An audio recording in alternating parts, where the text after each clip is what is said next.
Hello दोस्तों, मैं हूं अश्वनी और मैं आपका अपने इस यूट्यूब चैनल पे स्वागत करता हूं, वेलकम करता हूं और आशा करता हूं कि आप सभी अपने घरों पे होंगे और सुरक्षित होंगे, हेल्थी होंगे और आपके घर वाले भी बिल्कुल हेल्थी होंगे।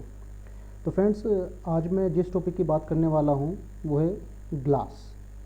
तो आज मैं आपको ग्लास के बारे में कुछ चीज़ें बताऊँगा जो competitive examination point of view से बहुत इंपॉर्टेंट हैं। अपार्ट फ्रॉम दैट, ग्लास को स्टार्ट ना करते हुए पहले मैं आपसे छोटी छोटी बातें कर लूँ कि हमारा जो गेट 2021 के लिए जो बैच स्टार्ट होने वाला है वो 10 जुलाई से स्टार्ट होने वाला है।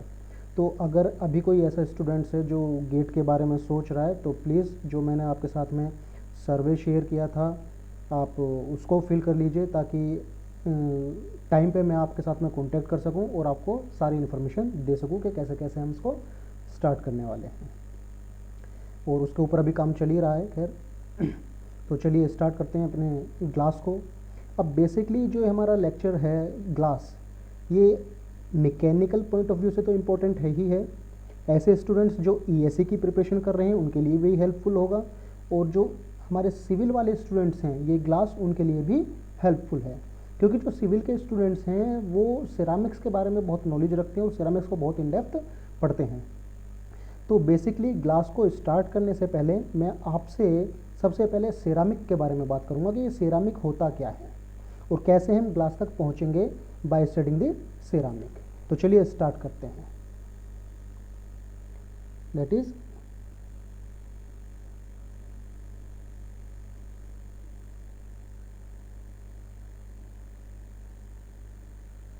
सेरामिक। सेरामिक क्या है? Ceramic is non metallic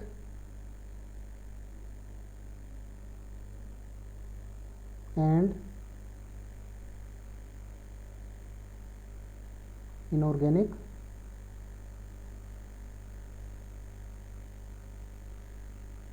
compound. Ceramics are the non-metallic and inorganic compounds. अब ये जो वर्ड है सेरामिक, ये लिया कहाँ से गया है? मैं बहुत छोटी छोटी बातें कर रहा हूँ। सेरामिक वर्ड लिया गया है ग्रीक वर्ड केरामिकोज से, केरामिकोज, which means clay products, which means clay products, या फिर इसी को बोल देते हैं एनीथिंग और any stuff which is burnt in the earth. Ceramic क्या है? कुछ ऐसा स्टफ है जो हमें बर्नट इन दी अर्थ कंडीशन से मिलता है, यानी कि अर्थ की क्रस्ट से मिलता है, अर्थ से मिलता है। ऐसे प्रोडक्ट्स को हम सिरामिक कहते हैं। सिरामिक एक ऐसा मटेरियल है जो ना मेटल है, ना पॉलीमर है, ना इनऑर्गेनिक कंपाउंड है। तो जो कुछ बचा उसको हम बोल देते हैं सिंपली सिरामिक। ये होते कैसे हैं? इंटरएटॉमिक फोर्सेस क्या होती हैं? स्ट्रक्चर कैसा होता है? अगर मैं क्रिस्टल स्ट्रक्चर की बात करूं, स्ट्रक्चर की बात करूं तो मोस्टली क्रिस्टलाइन फॉर्म में मिलते हैं। मोस्टली सिरामिक्स क्रिस्टलाइन फॉर्म में होते हैं, लेकिन ज़रूरी नहीं कि सभी के सभी क्रिस्टलाइन में हों, ये एमरफस स्टेट में भी मिल सकते हैं। इट मीन्स जो हमारे पास सिरामिक्स होते हैं उनके पास दोनों स्ट्रक्चर होते हैं, ज़्यादातर के पास क्रिस्टलाइन होता है, लेकिन हमें एमरफस सिरामिक्स भी मिलते हैं नेचर से। उसके बाद इंटर एटॉमिक फोर्सेस क्या है?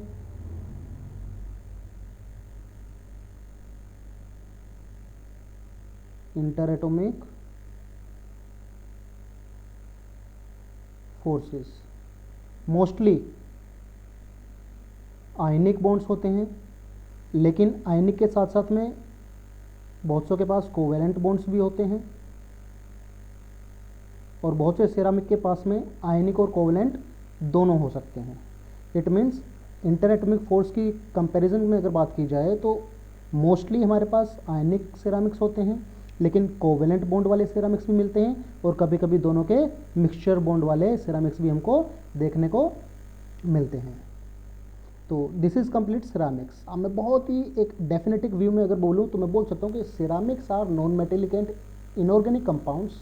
The word ceramic is taken from the Greek word keramikos, which simply means clay products or something or any stuff which is burnt in the earth. The structure of the ceramics is mostly crystalline but apart from crystalline it also have amorphous structure. The interatomic forces or bonding of the ceramics is mostly made up of ionic bonds, but it also exists in covalent bond condition. Apart from that, it can also exist in both the bonding condition, ionic plus covalent, 50-50% और 60-40% हो सकता है. उसके बाद ceramic की properties क्या हैं? Properties of ceramics. Properties जैसा कि हम जानते हैं, first property high thermal stability. High thermal stability, इसका क्या मतलब हुआ? इसका सिंपली ये मतलब है कि जो हमारे सिरामिक्स हैं वो हाई टेम्परेचर को बियर कर सकते हैं, हाई टेम्परेचर को सस्टेन कर सकते हैं. उनको ऐसी एप्लीकेशन में यूज़ किया जा सकता है जहाँ पे हाई टेम्परेचर को बियर करने की कंडीशन हमें चाहिए. ऐसी इसके पास क्या खासियत है सिरामिक के पास में कि इसकी हाई थर्मल स्टेबिलिटी होती है? तो बेटा देखो, इसका हम एक अलग लेक्चर बनाएंगे जो कि बॉन्डिंग पर डिपेंडेंट होगा. जब हम 10 जुलाई से कोर्स स्टार्ट करेंगे तो वो हमारे इंट्रोडक्शन पार्ट में होगा कि टाइप्स ऑफ बॉन्ड्स क्या होते हैं. टाइप्स ऑफ बॉन्ड्स दो टाइप के होते हैं, प्राइमरी. अभी बस मैं छोटा सा व्यू दे रहा हूँ, प्राइमरी एंड सेकेंडरी बॉन्ड्स. तो प्राइमरी बॉन्ड्स जो होते हैं आपके आयनिक, कोवेलेंट एंड मेटेलिक बॉन्ड्स होते हैं. और प्राइमरी सेकेंडरी जितनी भी कैटेगरीज हैं, इसके जितने भी सब ग्रुप्स हैं, सबसे जो स्ट्रॉन्गेस्ट बॉन्ड होता है वो आयनिक बॉन्ड होता है, स्ट्रॉन्गेस्ट बॉन्ड. अब जब आयनिक बॉन्ड सबसे स्ट्रॉन्गेस्ट है और हमें पता है कि मोस्टली जो सिरामिक्स हैं उनके पास में आयनिक बॉन्ड्स हैं, इट मीन्स आयनिक बॉन्ड्स का मतलब inter atomic forces. Inter atomic force का मतलब कि अगर मैं दो एटम्स को सेपरेट करना चाहूँ तो मुझे कुछ फोर्स लगाना पड़ेगा, और आयनिक बॉन्डिंग सबसे स्ट्रॉन्गेस्ट है.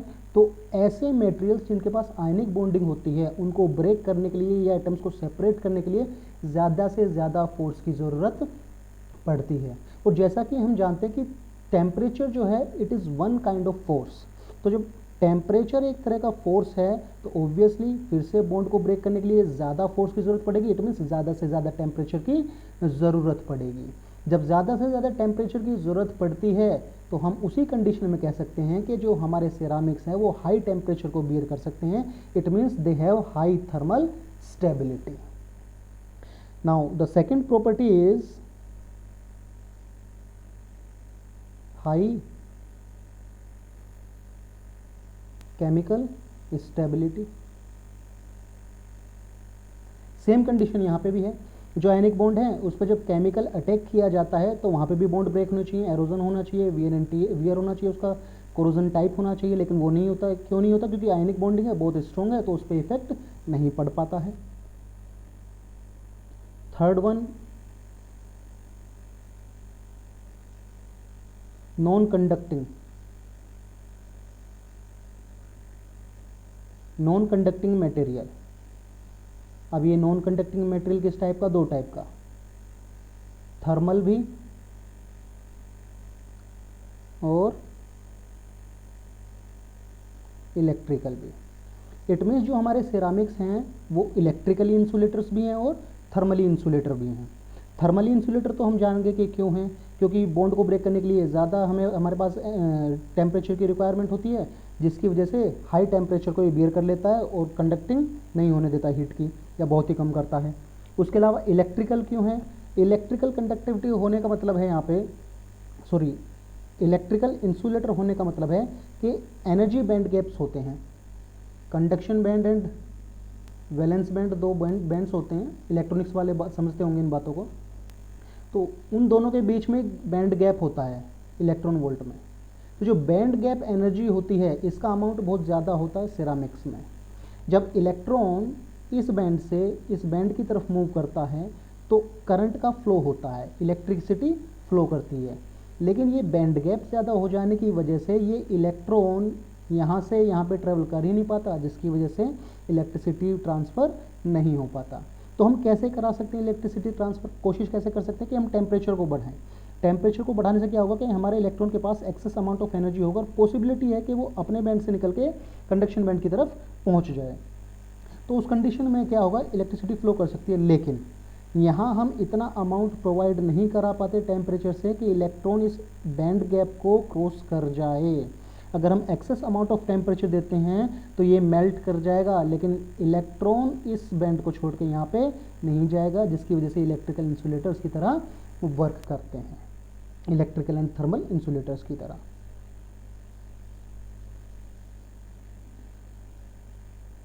wear resistance,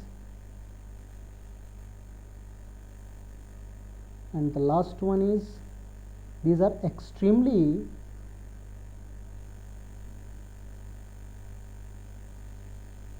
brittle, hard and strong। Ceramics जो होते हैं हमारे एक्सट्रीमली हार्ड होते हैं, ब्रिटल होते हैं और स्ट्रॉन्ग होते हैं। तो ये 5 हमारे पास प्रॉपर्टीज़ थी सिरामिक्स की जो इम्पोर्टेंट हैं। अब ज़रूरी नहीं है कि हर कोई सिरामिक्स इन 5 प्रॉपर्टीज़ को रखे, हम इन प्रॉपर्टीज़ को ऑल्टर भी कर सकते हैं by adding few elements in the ceramics. कैसे चेंज कर सकते हैं? जैसे कि हम अपने लेक्चर सीरीज में पढ़ेंगे कंपोजिट मटेरियल्स। कंपोजिट मटेरियल्स, तो कंपोजिट मटेरियल्स में एक है ceramic based composite, ceramic based composites. तो वहाँ पे एलिमेंट्स को, एक्स्ट्रा एलिमेंट्स को ऐड करके हमने सिरामिक्स की प्रॉपर्टीज़ को ऑल्टर कर दिया है। इवन दो एट प्रेजेंट जो हमारे पास एडवांस सिरामिक्स है उसमें हमारे पास ऑप्टिकल सिरामिक्स भी हैं, इलेक्ट्रॉनिक सिरामिक्स भी हैं, मैग्नेटिक सिरामिक्स भी हैं, और जो हमारी डाइलेक्ट्रिक्स होती हैं वो सिरामिक्स की बनी ही होती हैं। तो चलिए अब हम क्लासिफिकेशन करते हैं कि सिरामिक्स की क्लासिफिकेशन क्या क्या होती है, किस टाइप के सिरामिक्स होते हैं।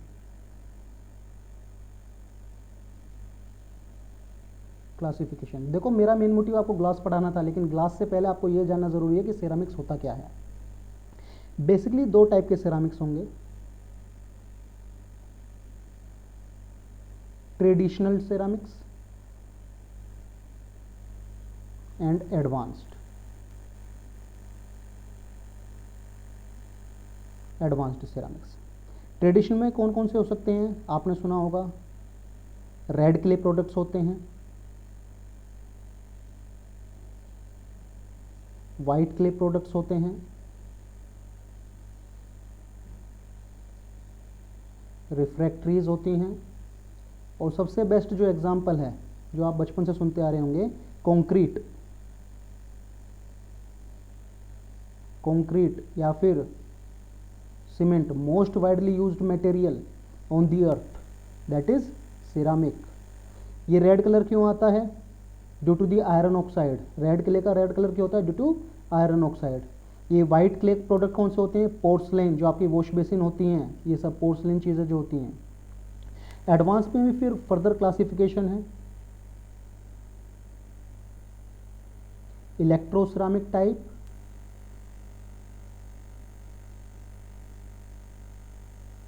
Structural ceramics. इलेक्ट्रो कौन कौन से होते हैं? जैसे कि अभी हमने बात की डाइलेक्ट्रिक्स, इलेक्ट्रॉनिक पैकेजेस भी होते हैं, और मैग्नेटिक सिरामिक्स या magneto ceramics, electro ceramics and also opti ceramics etcetera. Structural ceramics क्या हो सकते हैं?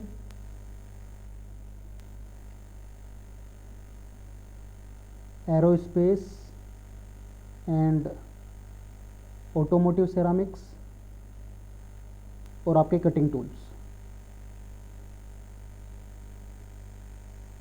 इसके अलावा बायो सिरामिक्स भी हो सकते हैं, bio ceramics. This is the basic classification. लेकिन इसके अलावा भी हमारे पास क्लासिफिकेशन है सिरामिक्स की, उसकी भी मैं बात कर लेता हूँ आपसे। अनदर क्लासिफिकेशन,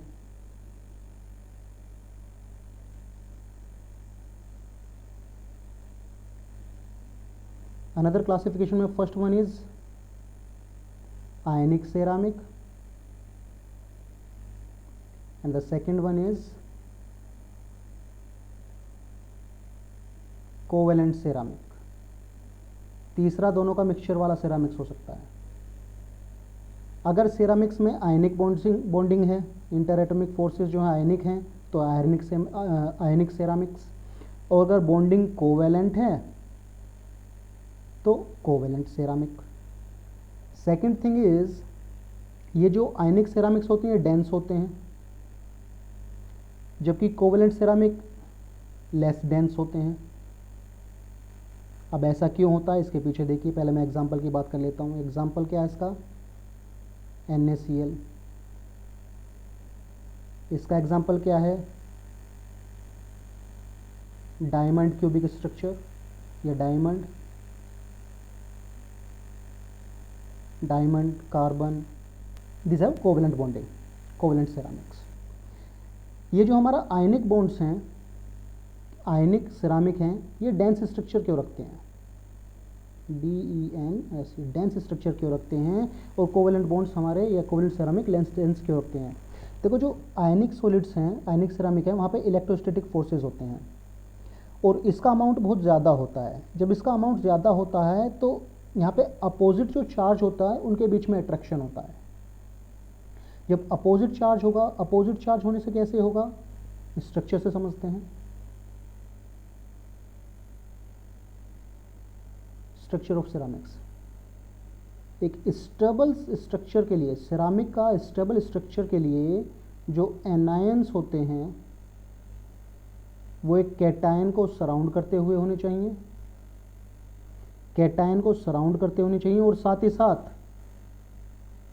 कैटायन के साथ में टच में भी होने चाहिए। ऐसा क्यों, तो देखो एक थ्योरी है, आपने मोलिकुलर ऑर्बिटल थ्योरीज के नाम मैं नहीं जानता कि सुने होंगे या नहीं सुने होंगे, लेकिन मैं थोड़ा सा जिक्र करूंगा, जो इलेक्ट्रॉनिक के स्टूडेंट है वो इसको समझ रहे होंगे।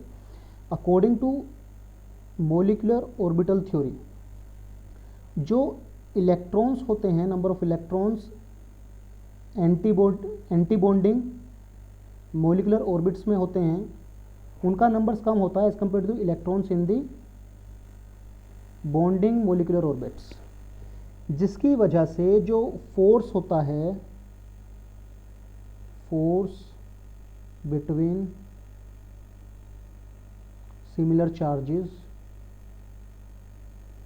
वो कम होता है as compare to the force between dissimilar charges.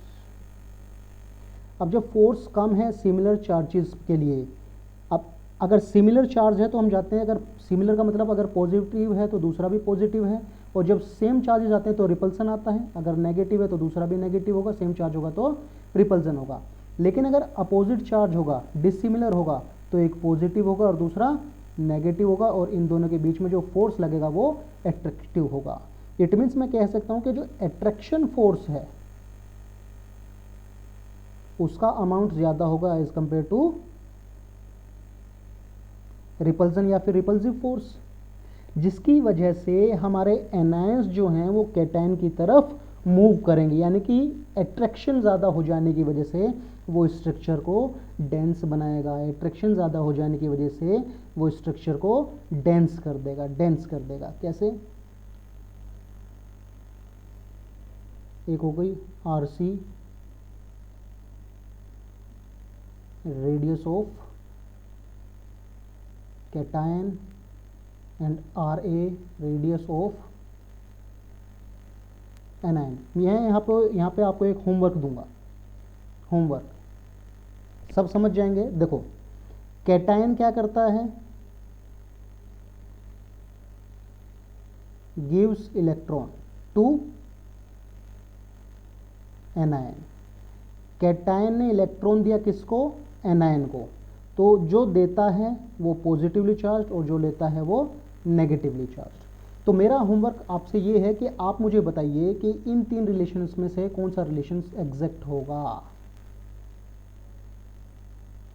Radius of anion would be greater than radius of cation, और radius of cation would be greater than radius of anion, और दोनों की रेडियस बराबर होगी।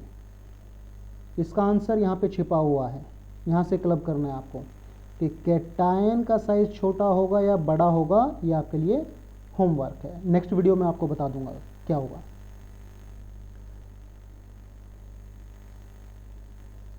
तो स्टेबिलिटी के लिए कंडीशन देखते हैं। स्टेबिलिटी, अब अगर मैं स्टेबिलिटी की बात करूं, कैटायन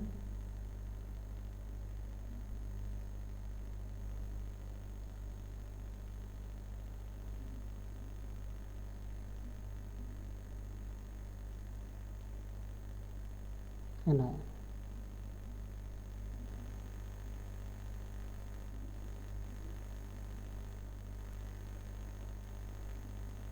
ब्लू से हमारा एनायन है और ब्लैक से कैटायन है। इन दोनों में स्टेबल कौन सा होगा? पोज करो और सोचो। Obviously this would be stable condition and this would be unstable condition, क्योंकि मैंने कहा कि अट्रैक्शन फोर्स का अमाउंट हाई है, जिसकी वजह से एनायन, ये एनायन तीनों इसके टच में होंगे। जब टच में हो जाएंगे तो हमें कंडीशन मिल जाएगी स्टेबल की। अगर टच में नहीं है तो कंडीशन होगी अनस्टेबिलिटी की। क्यों? क्योंकि इम्बैलेंस फोर्स हो रहा होगा। ये जो कैटायन है ये इधर भी जा सकता है, इधर भी जा सकता है, इधर भी जा सकता है, या फिर यहाँ पे भी स्टेशनरी रह सकता है, लेकिन ये इम्बैलेंस की कंडीशन है, अनस्टेबिलिटी की कंडीशन है।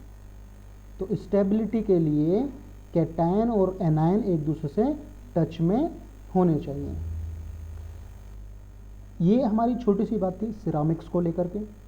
बहुत बेसिक चीज़ें मैंने आपको बताई। अब मैं सिरामिक्स में एक टर्म आती है silicate. Silicate is nothing but one of the ceramic. Ceramic का पार्ट है सिलिकेट। क्या होता है silicate? It is very simple. Silicates जो हैं हमारे नेचर में प्रेजेंट है, लेकिन हमने कभी गौर नहीं किया कि कहाँ हमें देखने को मिलते हैं, कैसे हो सकते हैं। तो सिंपली जो हमारा सिलिकेट है वो मटेरियल बनेगा दो एलिमेंट से। First one is silicon and another one is oxygen. अब हमें पता है कि जो हमारा नेचर है उसमें ये सिलिकॉन भी और ऑक्सीजन भी दोनों अबेंडेंट हैं, नेचर में बहुत ज़्यादा प्रचुर मात्रा में है। तो सिलिकॉन आपको कहाँ से मिल सकता है? हम सिलिकेट्स को या सिलिकेट की क्लासिफिकेशन में हम रखते हैं, या कहाँ से ले सकते हैं सिलिकेट्स को? सोइल्स से ले सकते हैं, रॉक्स से ले सकते हैं, सैंड से ले सकते हैं, क्ले से ले सकते हैं, एटसेट्रा। यहाँ से हम इन चीज़ों को अचीव, सिलिकेट को अचीव कर सकते हैं। अब एक और यहाँ पे कॉन्सेप्ट है कि rather than characterising the crystal structure of these materials means silicates in terms of unit cell, it is more convenient to use various arrangement of an SiO4 - 4 tetrahedron। SiO4 का होल -4 टेट्राहेड्रन। अब ये क्या होता है? Actually क्या कहा हमने कि जो सिलिकेट होते किससे मिलकर बना होता है? सिलिकॉन से और ऑक्सीजन से। ये रहा सिलिकॉन और ये रहा ऑक्सीजन, इनसे जो मिलके बना होगा उसे हम क्या कहेंगे? सिलिकेट। अब ये टेट्राहेड्रन्स होते हैं। टेट्राहेड्रन्स कैसे होते हैं? इमेजिन करो, 3 बॉल्स हैं जो एक प्लेन में रखी हैं। First ball, second ball, third ball. अब इन 3 बॉल के आप सेंटर्स को मिला दो, एक ट्राइंगल बना। सिर्फ सेंटर पे फोकस करना। उसके बाद एक फोर्थ बॉल आप उठाओ और इन 3 बॉल्स के ऊपर रख दो, तो जो फोर्थ बॉल है उसका भी सेंटर होगा। अब इस फोर्थ बॉल का सेंटर बाकी की 3 बॉल से आप अटैच कर दो। इमेजिन करो, अब आपको 4 ट्राइंगल्स नजर आ रहे होंगे, 4 ट्राइंगुलर फेसेस नजर आ रहे होंगे, फर्स्ट, सेकंड और थर्ड बेस वाला एंड फोर्थ ये पीछे वाला। तो tetra means 4, hadron means faces. तो हमारे पास सिलिकेट्स में SiO4 - 4 का टेट्राहेड्रन होता है। अब ये टेट्राहेड्रन कैसे बनता है? ये देखो, Si के लिए 4 होता है, ऑक्सीजन के लिए हम जानते हैं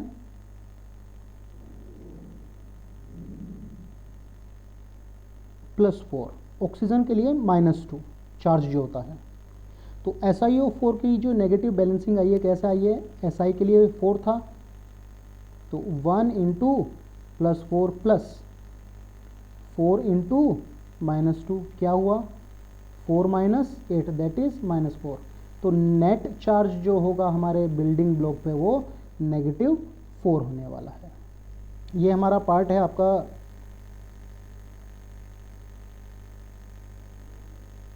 सिलिकेट्स का। सिलिकेट्स की भी क्लासिफिकेशंस होती है लेकिन मैं उसकी बात नहीं करूँगा। एग्जाम्पल के तौर पर मैं बता सकता हूँ आपको, जैसे कि टेक्टो सिलिकेट्स होता है, रिंग सिलिकेट्स होता है, चेन सिलिकेट्स होता है, डबल चेन सिलिकेट्स होता है, पायरो सिलिकेट्स होता है। टोटल 6 और 7 सिलिकेट्स होते हैं। तो वहाँ तक हमें जाने की ज़रूरत नहीं है मैकेनिकल वालों को। सिविल वालों के लिए ज़रूर ये पढ़ने वाली चीज़ है इन डेप्थ। तो सिलिकेट्स की हमने बात की। सिलिकेट्स के लिए बिल्डिंग ब्लॉक क्या होगा, SiO4 का होल -4। टेट्राहेड्रन में भी आपको बना के दिखाऊंगा। अब ये जो सिलिकॉन और ऑक्सीजन है, इसमें इस टेट्राहेड्रन में सिलिकॉन का एक एटम है, साफ नज़र आ रहा है, और ऑक्सीजन के 4 एटम्स हैं। सिलिकॉन का एक एटम है और ऑक्सीजन के 4 एटम्स हैं। और सिलिकॉन का जो एटम होगा वो सेंटर पे होगा और ऑक्सीजन के जो एटम्स होंगे वो कॉर्नर्स पे होंगे। कैसे, ये देखो इस तरीके से, ये मैं बना देता हूँ ट्रायंगल टाइप।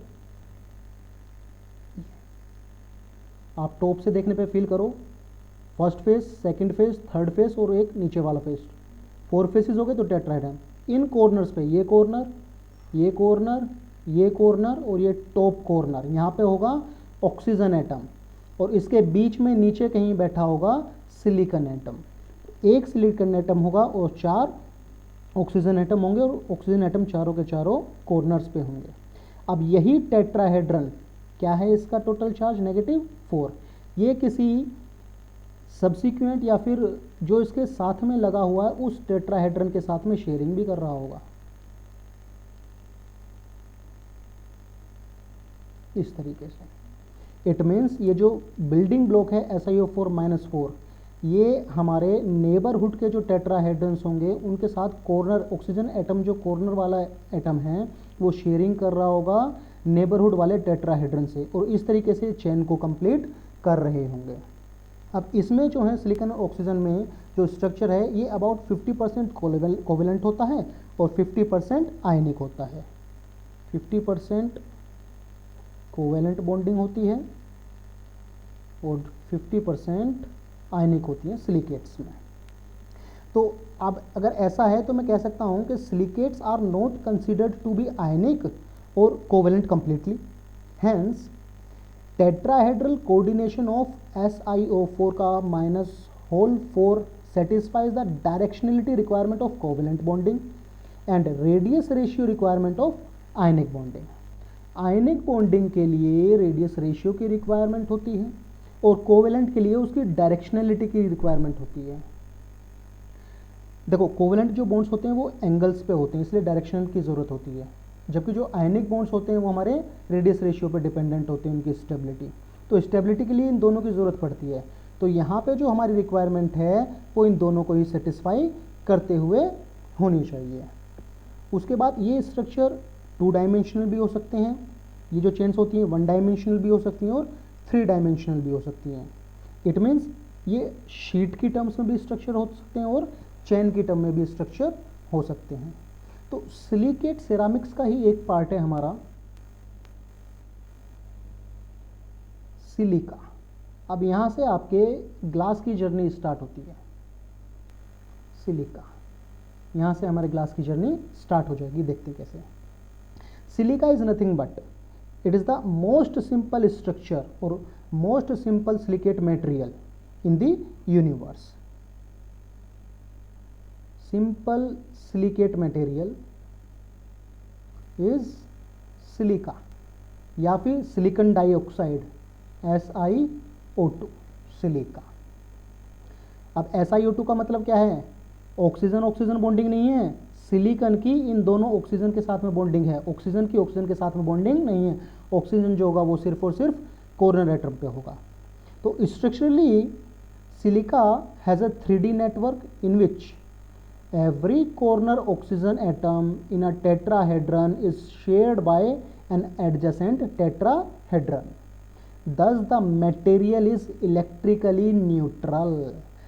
जब कोई एक टेट्राहेड्रन का ऑक्सीजन एटम जो नेगेटिव चार्ज रखता था, उसने शेयरिंग कर ली एडजेसेंट टेट्राहेड्रन के ऑक्सीजन एटम से, तो चार्ज इम्बैलेंस जो था वो बैलेंस हो गया और जो हमारा टेट्राहेड्रन है वो न्यूट्रल बन गया। इट मीन्स मैं कह सकता हूँ कि अब जो सभी एटम्स हैं वो स्टेबल इक्विलिब्रियम स्ट्रक्चर की कंडीशन में होने वाले हैं। अब ये जो टेट्राहेड्रन्स हैं, जो टेट्राहेड्रन्स हैं, ये रैंडम स्ट्रक्चर भी रख सकते हैं और ऑर्डर्ड स्ट्रक्चर भी रख सकते हैं। अगर ये रैंडम स्ट्रक्चर रखते हैं तो ये बनाते हैं ग्लास, और अगर ये ऑर्डर्ड रखते हैं तो हम ऑर्डर्ड स्ट्रक्चर को क्या बोलते हैं? Crystalline structure. तो यहाँ पे 3 पॉलीमॉर्फिक क्रिस्टलाइन स्ट्रक्चर पॉसिबल हैं। फर्स्ट वन जो आप सभी लोग जानते हैं, क्वार्ट्ज। सेकंड वन क्रिस्टोबैलाइट,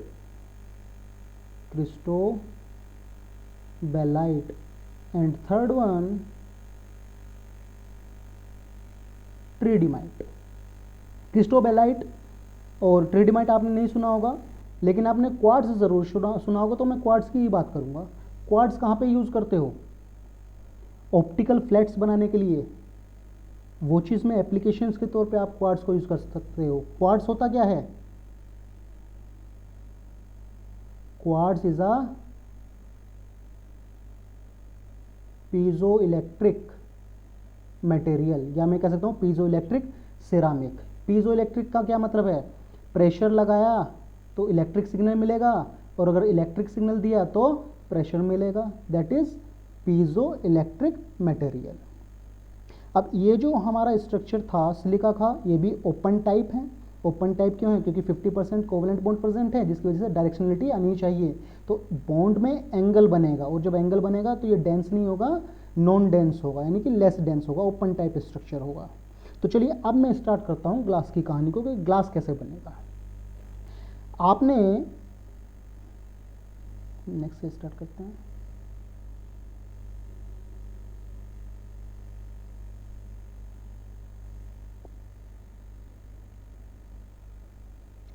सिलिका को लिक्विड किया, यानी कि लिक्विड स्टेट में आप सिलिका को ले आए। ये ट्रिपल टी डायग्राम में बना रहा हूं। This is temperature, this is time.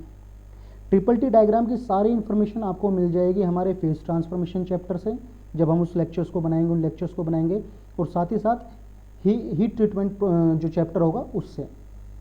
तो यहाँ पे एक टेम्परेचर रेंज होगी जिसके ऊपर ये लिक्विफाइड स्टेट में होगा, और बिलो जो है ये अनस्टेबल सॉलिड स्टेट में होगा। तो इस टेम्परेचर रेंज के ऊपर मैं लिख देता हूँ लिक्विड सिलिका। इसको सी कर्व भी बोल देते हैं क्योंकि कर्व सी जैसा लगता है। This is transformation start curve, this is transformation finish curve. ये नोज टेम्परेचर होगा यहाँ पे। तो सपोज आपके पास जो लिक्विड सिलिका है वो स्टेट 1 पे है। जैसे ही आप इसको स्लोली कूल करते हो, स्लोली कूल करते हो, स्लोली कूल करते हो, तो यहाँ पहुँचता है। स्लोली कूल का मतलब है कि स्लोप जो होगा वो कम होगा, टेम्परेचर तो कम रिड्यूस होगा लेकिन टाइम ज़्यादा लगेगा। That is slow cooling. Temperature come reduce होगा लेकिन टाइम ज़्यादा लगेगा। तो जैसे ही आप स्टार्ट ट्रांसफॉर्मेशन कर्व पे पहुँचते हो, आपका ट्रांसफॉर्मेशन स्टार्ट होता है।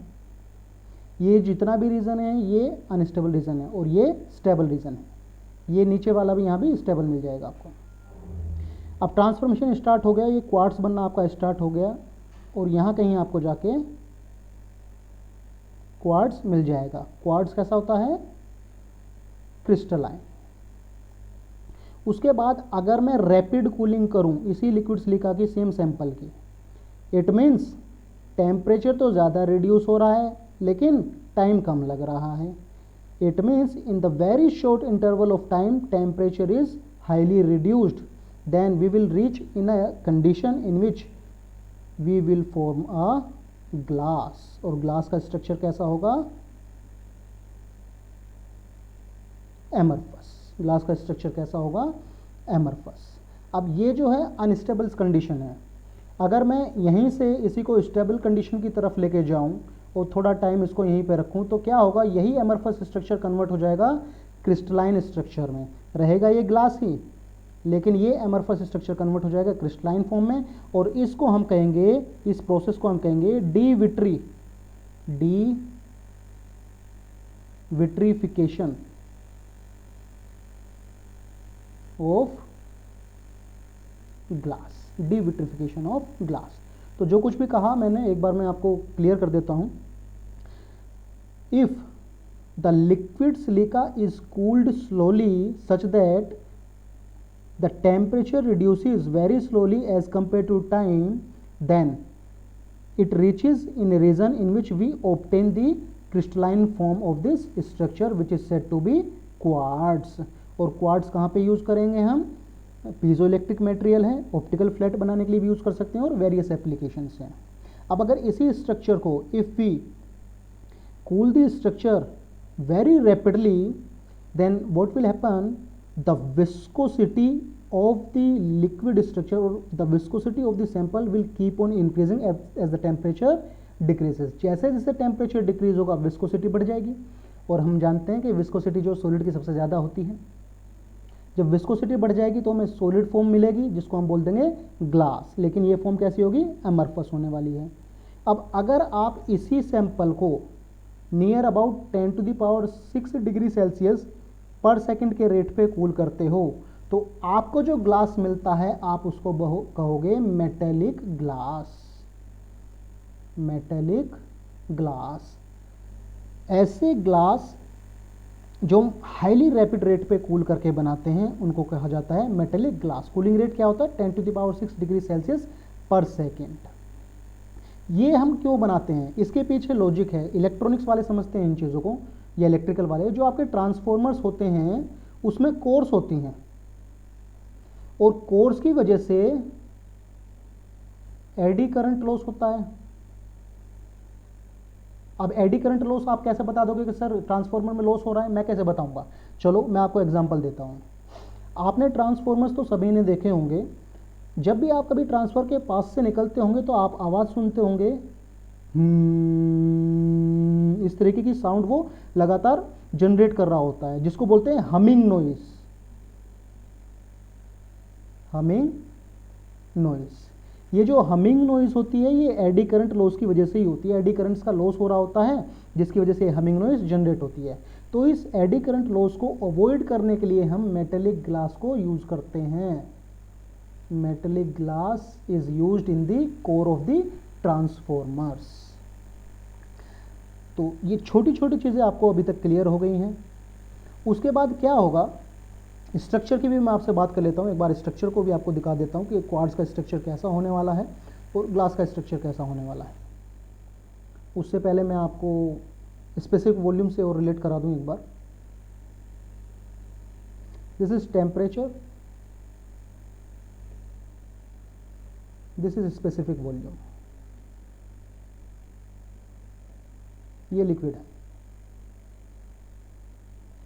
टेम्परेचर डिक्रीज हुआ तो साथ में क्या नज़र आ रहा है? स्पेसिफिक वॉल्यूम भी डिक्रीज हो रहा है। उसके बाद सडनली स्पेसिफिक वॉल्यूम डिक्रीज हुआ और ये कंडीशन हमको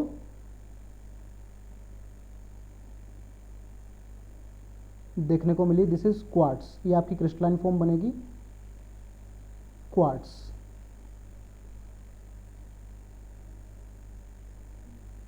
this is glass.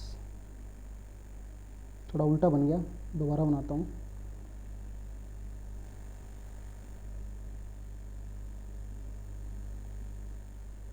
Specific volume, temperature.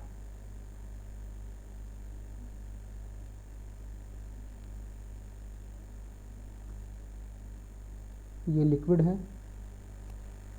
This is the quartz and this is glass. तो क्या नज़र आ रहा है आपको कि जो स्लोप है वो लिक्विड स्टेट में सबसे ज़्यादा है, उसके बाद ग्लास स्टेट का है और उसके बाद क्वार्ट्ज का है। इट मीन्स मैं कह सकता हूँ for unit degree Celsius decrease in temperature the change in the specific volume of the liquid phase will be greater than that of the glass phase and then that of the quartz. It means अगर मैं 1 degree Celsius से temperature को decrease करता हूँ तो जो specific volume का decrement सबसे ज़्यादा होगा वो लिक्विड फेज में होगा, उसके बाद ग्लास में होगा और उसके बाद क्वार्ट्स में होगा। ऐसा क्यों? क्योंकि विस्कोसिटी में रैपिडली चेंज होता है उसकी वजह से। तो यहाँ पे एक देखने वाली चीज़ है कि जब हम लिक्विड से ग्लास को फॉर्म कर रहे होते हैं तो हमें एक ऐसा रीज़न मिलता है, रीज़न मैं किसी पर्टिकुलर चीज़ की बात नहीं करता, एक रीज़न होगा, ये कोई पर्टिकुलर आइडेंटिकल पॉइंट नहीं है, रीज़न है।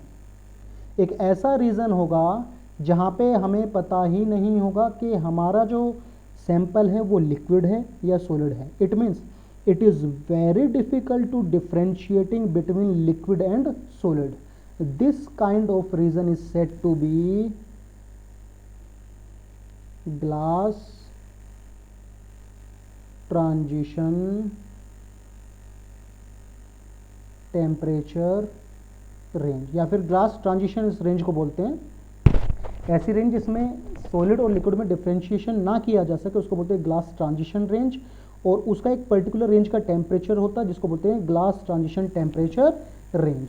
अभी जो ग्लास ट्रांजिशन टेम्परेचर रेंज है जिसको टीजी से डिनोट करते हैं, ये डिपेंड करती है कूलिंग रेट पे। अगर कूलिंग रेट फास्टर होगा तो टीजी का अमाउंट भी फास्टर होगा, और अगर कूलिंग रेट स्लो होगा तो टीजी का रेट भी स्लो होगा। कैसे देखते हैं।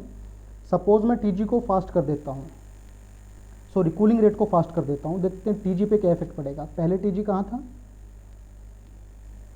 Suppose this is TG region, ये रीजन है यहाँ पे।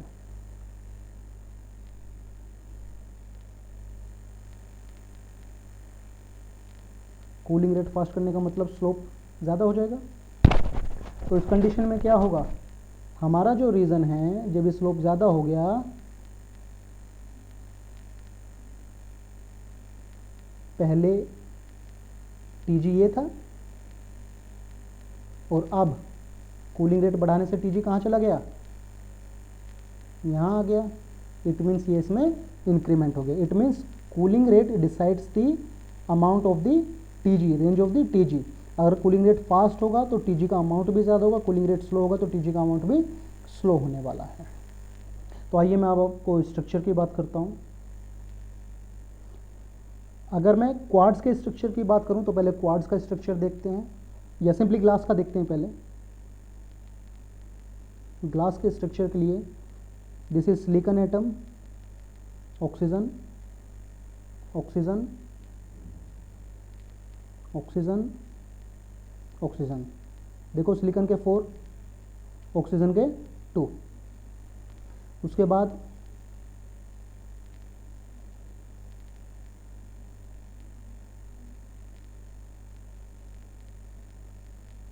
ऑक्सीजन ऑक्सीजन,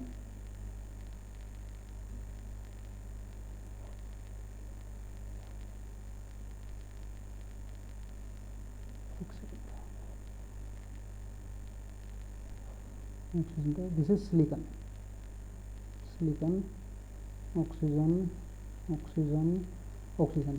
तो अगर ये स्ट्रक्चर रैंडम है तो हम इसको ग्लास बोल देंगे। अगर यही स्ट्रक्चर हम बिल्कुल रैंडमाइज्ड ना करके बहुत ही ऑर्डर्ड मैनर में क्रिएट करें तो हम इसको बोल देंगे क्वार्ट्स, QUARTZ, क्वार्ट्स। कैसे होगा देखो, क्वार्ट्स कैसे बनाएंगे हम। This is silicon oxygen oxygen oxygen oxygen. उसके बाद फिर से silicon silicon oxygen oxygen oxygen oxygen oxygen oxygen. उसके बाद फिर से silicon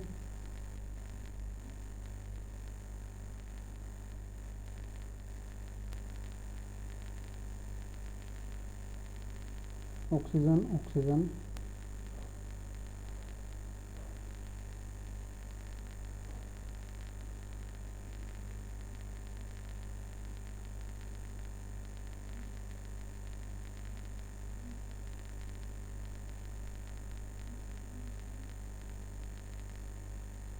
silicon, oxygen oxygen oxygen oxygen. तो ये आपको दिख रहा है हेक्सागोनल शेप का स्ट्रक्चर, यही हमारे क्वार्ट्ज का स्ट्रक्चर होता है। हेक्सागोनल टेट्राहेड्रन शेयरिंग होती है। ये टेट्राहेड्रन है, एक सिलिकॉन 4 ऑक्सीजन एटम, ये सब मिलकर क्या बनाएंगे, हेक्सागोनल शेप बना देंगे। तो ये हमारा क्वार्ट्ज का सिस्टमेटिक अरेंजमेंट है। अब चलिए आगे बढ़ते हैं।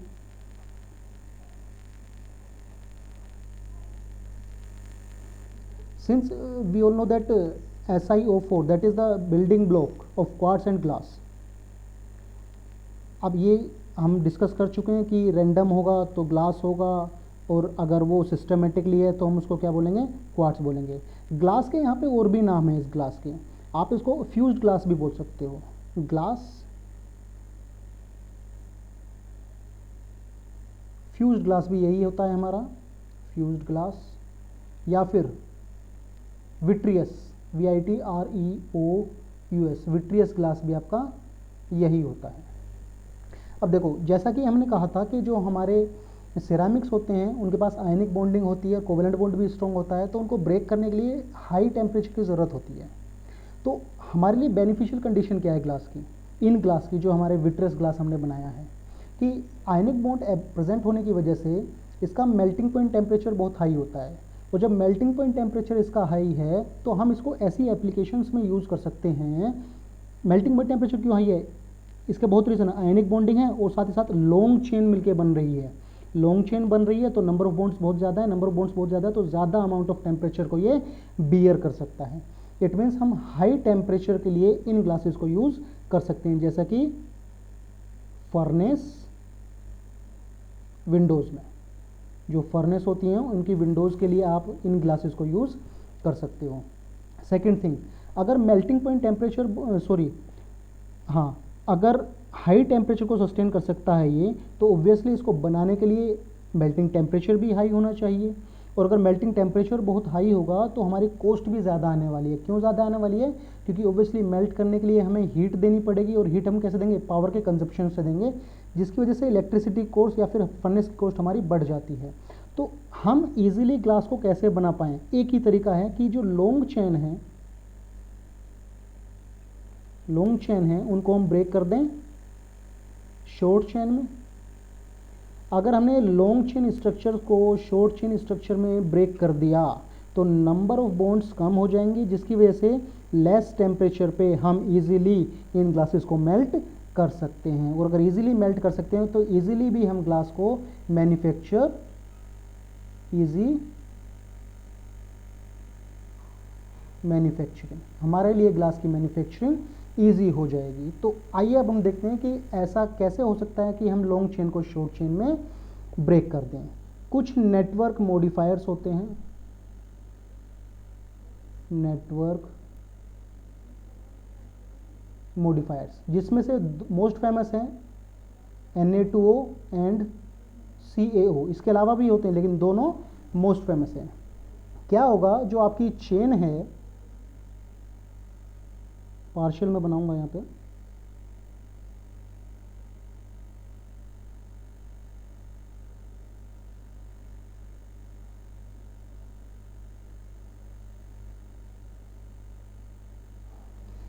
अगर इस चेन की रिएक्शन में Na2O से करा दूं तो क्या होगा, ये चेन ब्रोकन हो जाएगी, ब्रेक हो जाएगी।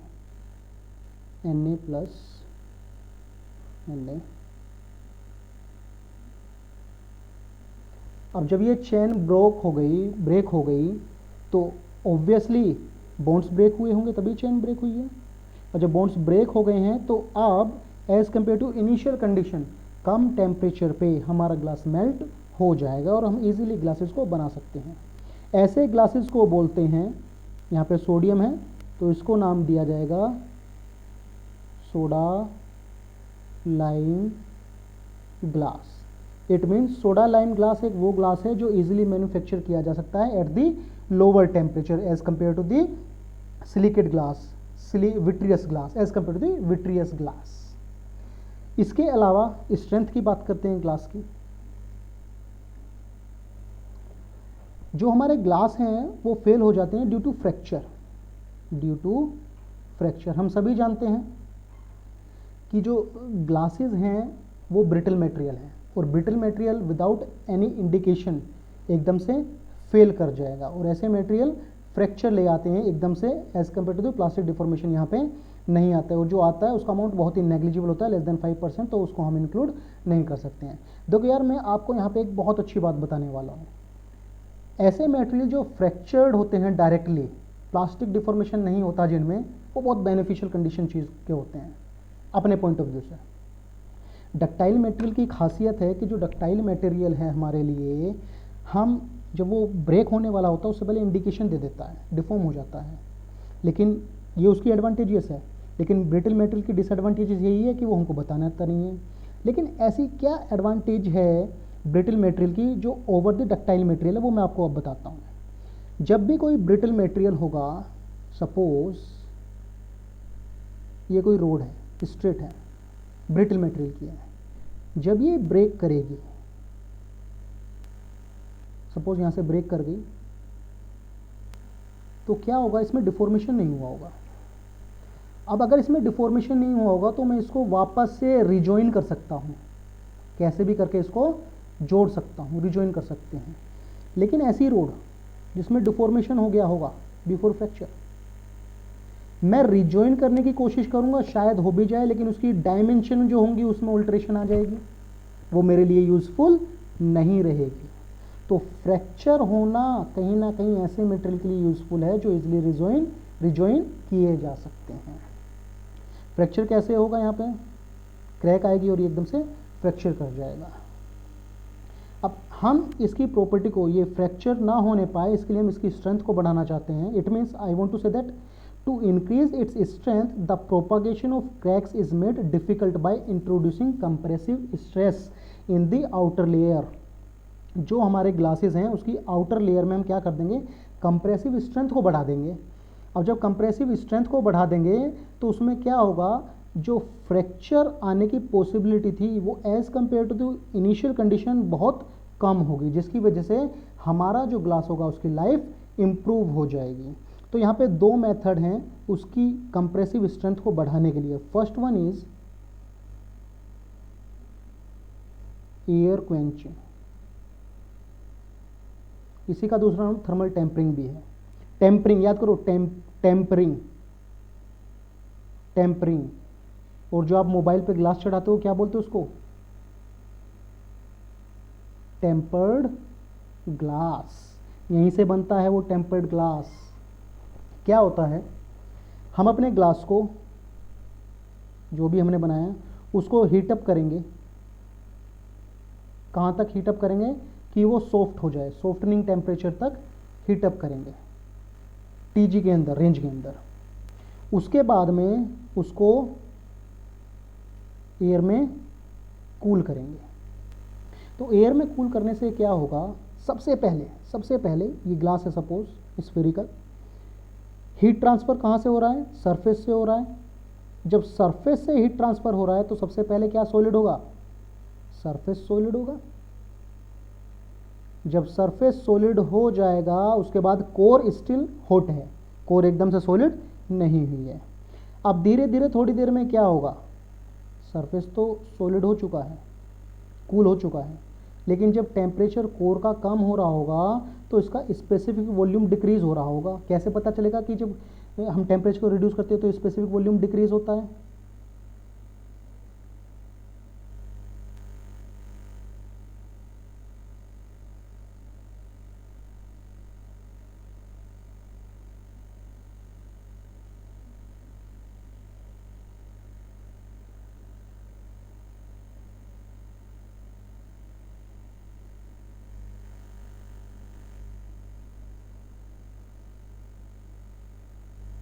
ये देखो जब टेम्परेचर को हम डिक्रीज करते हैं तो स्पेसिफिक वॉल्यूम रिड्यूस होता है।